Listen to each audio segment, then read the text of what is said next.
Good morning. आज हम स्थिर विद्युतिकी के बारे में चर्चा प्रारंभ करेंगे। स्थिर विद्युतिकी बीएससी पार्ट 1 का जो भौतिक विज्ञान का सिलेबस है उसमें एक यूनिट के रूप में रखा गया है।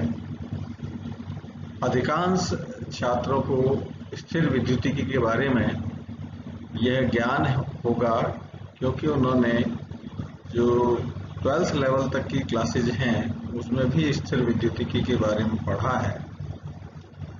इलेक्ट्रोस्टैटिक्स जैसा कि इसका नाम है, इस यूनिट के अंदर बेसिकली उन भौतिक घटनाओं के बारे में, गणनाओं के बारे में चर्चा की जाती है जो स्थिर आवेश के कारण ऑब्जर्व करने को मिलती हैं।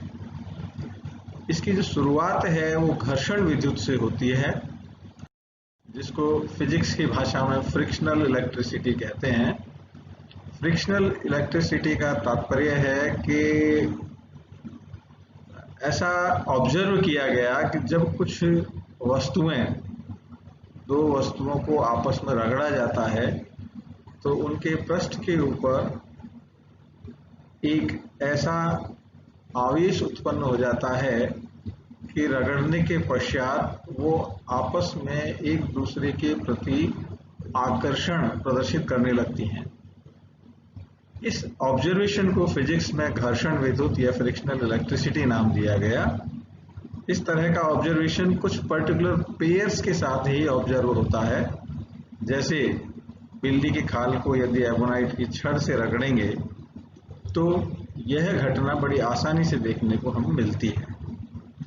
सरलता की दृष्टि से इस तरह के प्रेक्षणों को और अधिक क्रमबद्ध तरीके से समझने के लिए वैज्ञानिकों ने एक वस्तु पर जो आवेश आता है उसको धन आवेश नाम दिया गया, दूसरी को ऋण आवेश नाम दिया गया। और इस तरह से ये जो ब्रांच है फिजिक्स की वो आगे बढ़ी।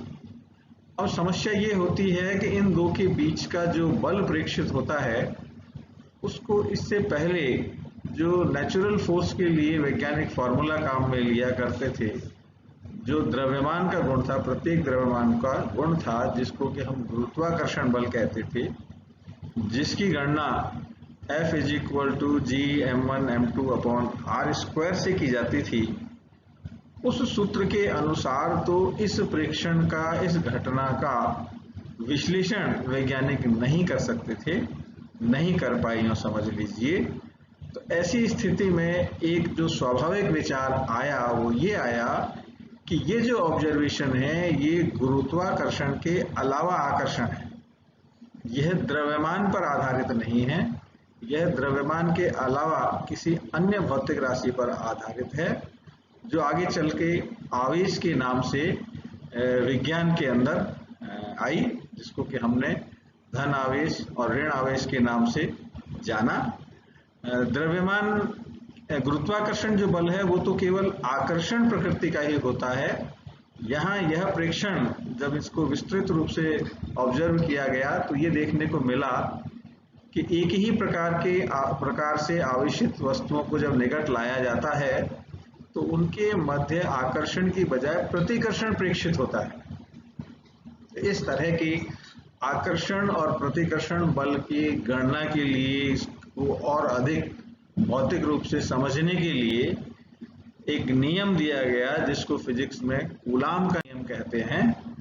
और उस कूलाम के नियम के अनुसार किन्हीं दो बिंदु आवेशों के मध्य आकर्षण अथवा प्रतिकर्षण का बल उन दोनों आवेशों के गुणनफल के समानुपाती एवं उनके मध्य की दूरी के वर्ग के व्युत्क्रमानुपाती होता है। ऐसा प्रेक्षण विभिन्न प्रयोगों के आधार पर वैज्ञानिकों को मिला, जिसके आधार पर यह नियम प्रतिपादित किया गया। किसी भी बल के साथ उसकी अभिव्यक्ति के लिए बल रेखाएं होती हैं। विद्युत बल के साथ भी उसकी अभिव्यक्ति के लिए, उसको प्रदर्शित करने के लिए विद्युत बल रेखाएं होती हैं। विद्युत बल रेखाओं की अगर हम बात करें तो ये एक इमेजिनरी पाथ है जिसके अलोंग अगर कोई freely unit positive test charge है वो मूव करेगा, और जो पाथ बनेगा धन आवेश के लिए इस प्रकार से विद्युत बल रेखाएं प्रेक्षित होती हैं, ऋण आवेश के लिए अनंत से चलकर आवेश की ओर होती हैं, जबकि धन आवेश के लिए आवेश से प्रारंभ होके इससे दूर की ओर जाती हैं। मूल बात यह है कि जिन घटनाओं की हम आपके पाठ्यक्रम के अंदर कैलकुलेशन करते हैं उनका संबंध या तो बिंदु आवेश से है, या रेखीय आवेश से है, या गोलीय आवेश से है। वैसे कई तरह के आवेश वितरण संभव हैं, पर यहाँ पर जो हम बल की या विद्युत क्षेत्र की या किसी भी इलेक्ट्रोस्टैटिक्स से रिलेटेड फिजिकल क्वांटिटी की गणना करेंगे तो वो या तो बिंदु आवेश से संबंधित होगी, या रेखीय आवेश से, या गोलीय आवेश से संबंधित होगी, और वो भी उस स्थिति में जब वह आवेश स्थिर है। इसीलिए इस ब्रांच का नाम है इलेक्ट्रोस्टैटिक्स, हिंदी में है स्थिर वैद्युतिकी। बिंदु आवेश आप नाम जैसा कि इसका है उसी से ही समझ सकते हैं। तो ये जो कूलाम का नियम है F = K(Q1Q2)/r², दो बिंदु आवेशों को एक दूसरे से r दूरी पर रखने पर प्रेक्षित बल के आधार पर दिया गया कि यदि दो बिंदु एक दूसरे से r दूरी पर रखे हुए, दो बिंदु आवेश एक दूसरे से r दूरी पर रखे हुए हैं, तो ऐसी स्थिति में उनके मध्य जो विद्युत आकर्षण अथवा प्रतिकर्षण बल का परिमाण है वो इस सूत्र के द्वारा दिया जाएगा। Magnitude of the force of attraction और repulsion between two stationary point charges F = K(Q1Q2)/r²। यहाँ पे ये K फिर से एक नियतांक है।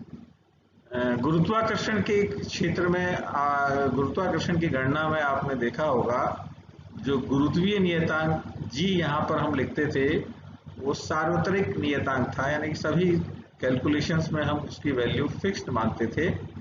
पर यहाँ पर जो ये K मान है इसकी वैल्यू दो आवेशों के मध्य कौन सा माध्यम है इस बात पे भी निर्भर करती है, और मीडियम चेंज होने से इस कांस्टेंट की वैल्यू भी चेंज होती है। K की वैल्यू होती है 1/4πε0εr। यहाँ एप्सिलॉन r जो है वो बेसिकली 4πε0εr।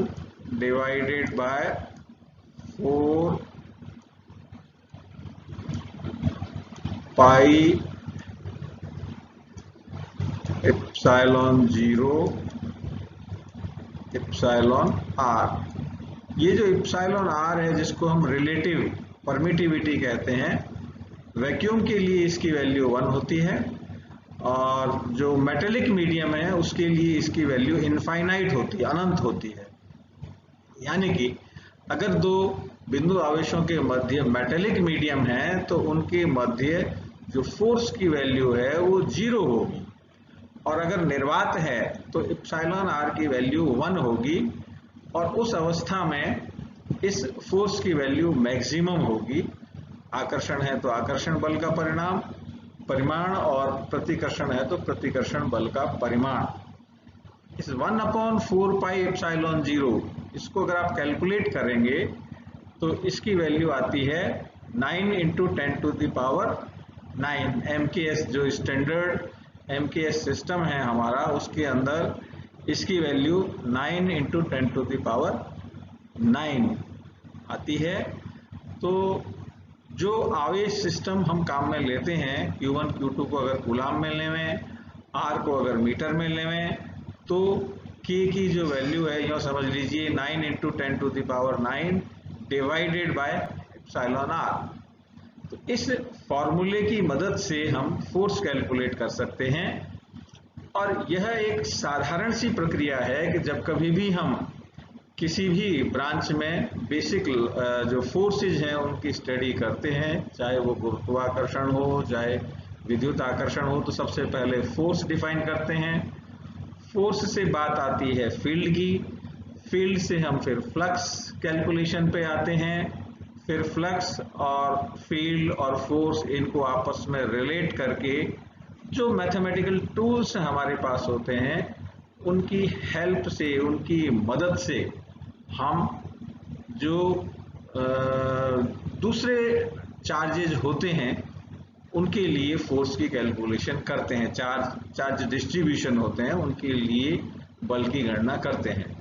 तो ये जो प्रारंभिक जो बातें हैं स्थिर विद्युतिकी से संबंधित, फोर्स के बाद आएगा फील्ड, फिर फ्लक्स जिसका संबंध basically electric lines of forces से है कि किसी पर्टिकुलर पॉइंट के अराउंड आसपास इलेक्ट्रिक लाइंस ऑफ फोर्सेस की जो डेंसिटी है, संख्या घनत्व कितना ज़्यादा है या कितना कम है, वो फ्लक्स से रिलेटेड है।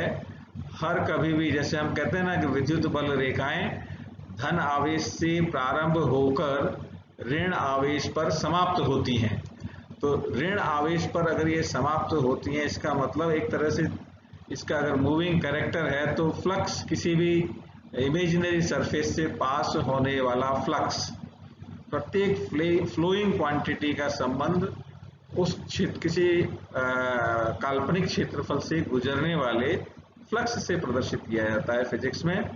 जैसे अगर एयर फ्लो हो रही है तो किसी पर्टिकुलर विंडो से किसी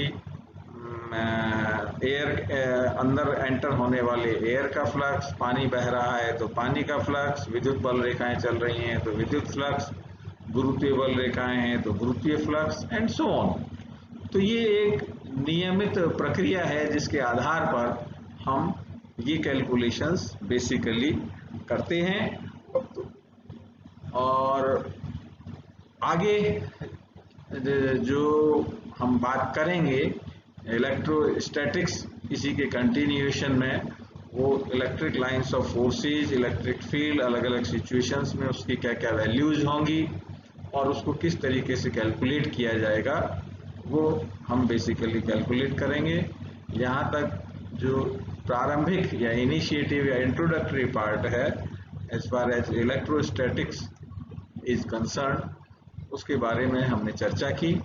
और बेसिकली जितना भी आपका सिलेबस है इस बीएससी पार्ट 1 के अंदर, उसमें जितने भी चैप्टर्स हैं उसका यूँ समझ लीजिए कि इंट्रोडक्टरी पार्ट या शुरुआत का 20 to 30% पार्ट आपने कहीं ना कहीं 11वीं या 12वीं कक्षा के अंदर पढ़ा है, उसी का थोड़ा सा हायर वर्जन है। Only thing is you need to recollect it, आपको एक स्मरण करना है कि कहाँ पे पढ़ा था और किस विधि से गणनाएं की थी, उसी विधि से आपको यहाँ पे करना है। जहाँ तक प्रश्न पत्र का सवाल है,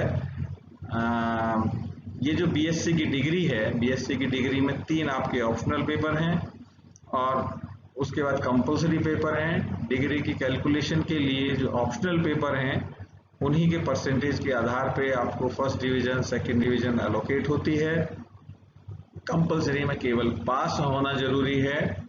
और अगर आप पूरा जो सिलेबस है आपका वो अलग अलग उसमें डिवाइडेड है, तो जो अपने विश्वविद्यालय की वेबसाइट है, महाराजा गंगा सिंह यूनिवर्सिटी से आप संबंध रखते हैं तो उसकी वेबसाइट है, उस पर जो सिलेबस है उसका पीडीएफ अगर आप डाउनलोड करके उस सिलेबस के हिसाब से यूनिट वाइज अगर देखेंगे तो आप ये पाएंगे कि फिजिक्स के अंदर जो 3 पेपर चलते हैं फर्स्ट ईयर के अंदर, फर्स्ट सेकंड थर्ड, तो उसके अधिकांश टॉपिक चाहे वो मैकेनिक्स से रिलेटेड हो, चाहे मैग्नेटिज्म से रिलेटेड हो और चाहे इंटरफेरेंस डिफ्रैक्शन की बात करें तो वो सब वही हैं या उसी के आगे हैं जहां आपने उनको 11वीं अथवा 12वीं कक्षा में छोड़ा था। इसलिए जो 11th और 12th में आपने पढ़ा है उसका रिवीजन आपको करने की आवश्यकता है और उसके कंटिन्यूएशन में इन बुक्स को या इस टेक्स्ट को, इस सिलेबस को आप कवर अप करने की कोशिश करेंगे तो आपके लिए सुविधाजनक होगा। इलेक्ट्रोस्टैटिक्स और ग्रेविटेशन में एक सिमिलरिटी है। सिमिलरिटी ये है कि जहाँ जहाँ यहाँ पे हम आवेश लिख रहे हैं आप द्रव्यमान लिखते चलिए तो जो गुरुत्वाकर्षण के कारण होने वाली घटनाएं हैं, गणनाएं हैं, कैलकुलेशंस हैं, डेरिवेशंस हैं, वो होते चले जाएंगे।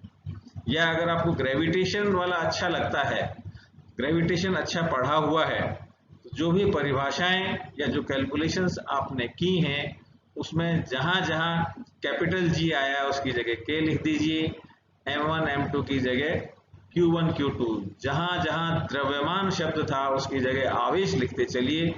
तो ये आपको समझने में आसानी होगी और एक शॉर्टकट है, यह समझ लीजिए। विज्ञान के विद्यार्थी हैं तो एक साइंटिफिक एप्टीट्यूड हो जाएगा।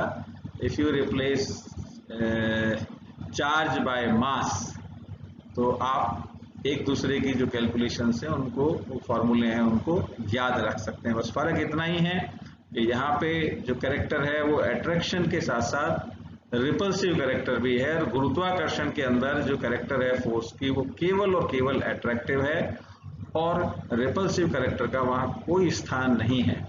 वह द्रव्यमान पर आधारित है, यहाँ द्रव्यमान का कोई रोल नहीं है।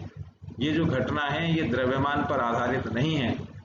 और ये जो बल है विद्युत आकर्षण या प्रतिकर्षण बल, वो द्रव्यमान पर आधारित जो गुरुत्वाकर्षण बल है उसकी तुलना में बहुत अधिक है, बहुत बड़ा है।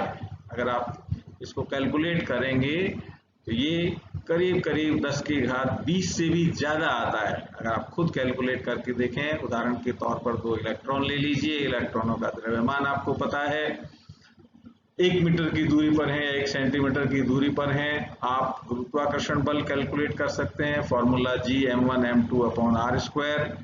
विद्युत आकर्षण प्रतिकर्षण बल की वैल्यू के Q1 Q2 अपॉन R², दोनों का रेशियो लेंगे तो आप ये पाएंगे कि विद्युत आकर्षण अथवा प्रतिकर्षण बल की जो वैल्यू है वो ग्रेविटेशन के कंपैरिजन में बहुत अधिक है, इनफाइनाइटली लार्ज है। यह समझ लीजिए कि गुरुत्वाकर्षण बल नगण्य है।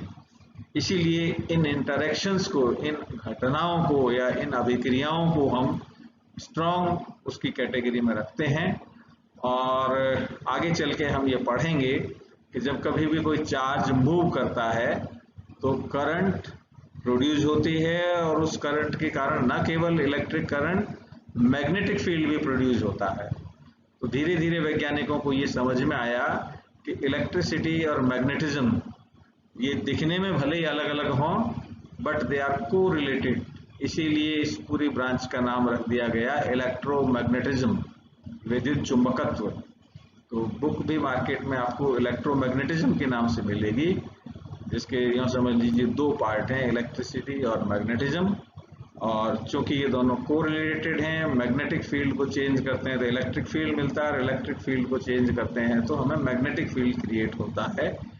इसका विस्तृत अध्ययन हम आगे की जो चैप्टर्स हैं या जो लेक्चर्स हैं उसमें और करेंगे।